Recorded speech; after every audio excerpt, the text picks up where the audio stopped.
The Mesoamerican Reef System, an international ecoregion spreading across the coast of Mexico, Belize, Guatemala, and Honduras, includes the largest barrier reef in the Western Hemisphere. It is both delicate and robust. The Mesoamerican Reef is home to more than 65 species of stony coral. Coral reef ecosystems contain a vast collection of aquatic invertebrates, making them the greatest example of higher-level biodiversity on Earth.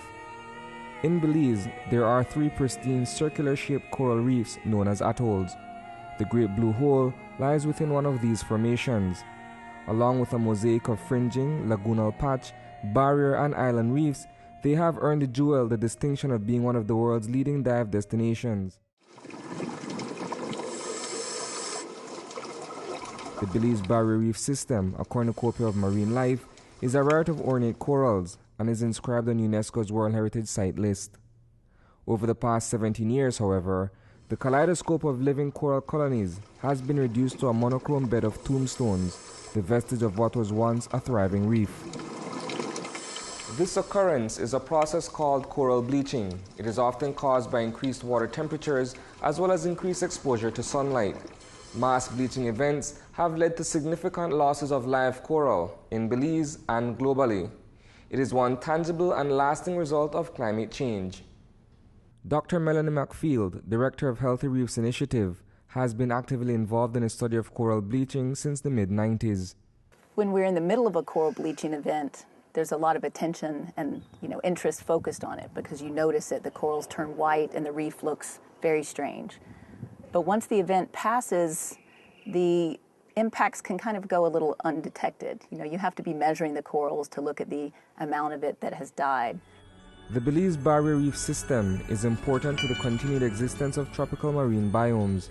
Rapidly increasing ocean temperatures precipitated by global warming are likely to increase the severity of future coral bleaching events. We know that there will only be more hurricanes and more bleaching events, so we're hoping that we can propagate more of the stronger genotypes of corals and really just encourage the natural repopulation of these corals. So the goal is, 1, to save the species from extinction so they don't die out completely, and 2, to begin to restore some of the ecosystem services that we want from a natural, healthy reef.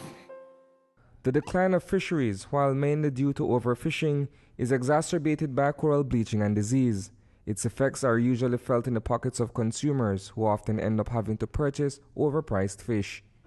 Fish that are $8 right now. Right now, just expensive. You go out there, you pay $9, $8, $5, $6. Just at $12 a gallon. Biennial surveys of reef health published in 2008 indicated that the Mesoamerican reef was vulnerable, with more than 50% of the 326 sampled reef sites in poor or critical condition. The 2010 report found further deterioration.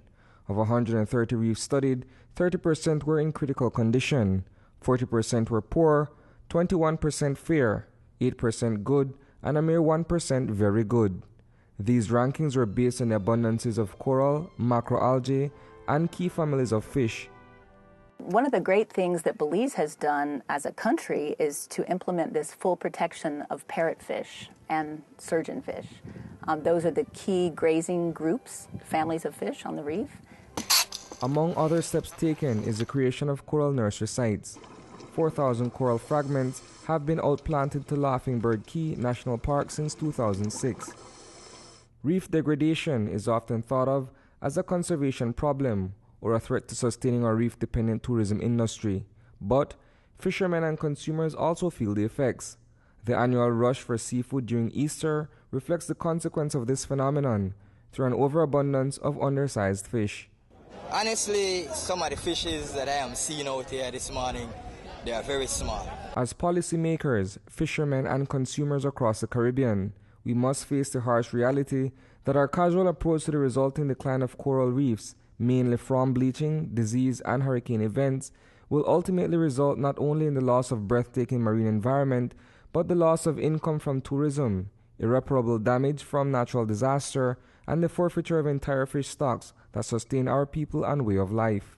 There's a lot more we could do with more resources. We're spending very little money on managing that reef, and the reef is giving us a lot of money. It's giving us between $350 and $550 150 million US dollars a year. That's a lot of money. That's the goods and services that we are now reaping from the reef. And if we want to continue that, we should be able to continue that in the future. We can grow it. We can reap even more. We can increase tourism in a responsible way. But if the reef isn't there, it's not going to happen. Reporting for News 5, I am Isani Cayetano.